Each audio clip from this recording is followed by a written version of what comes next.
Hello guys, today I'm going to show you how to service reset a Mercedes model 2016 chassis 213. First we press the ignition on the first ignition like this. Then we have this on our dashboard.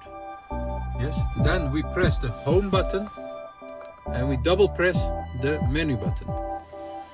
And when we do that, this appears on my dashboard,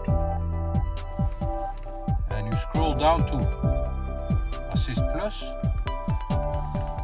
with the scroll button, and then it asks you to turn the ignition on. You press the ignition button again like this, and then you have the service menu.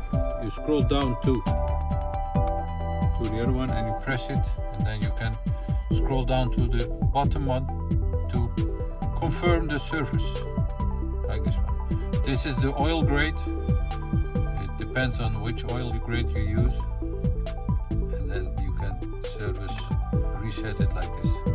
Thanks for watching, and if you like it, thumbs up please, and please subscribe to our channel. Thank you, bye bye.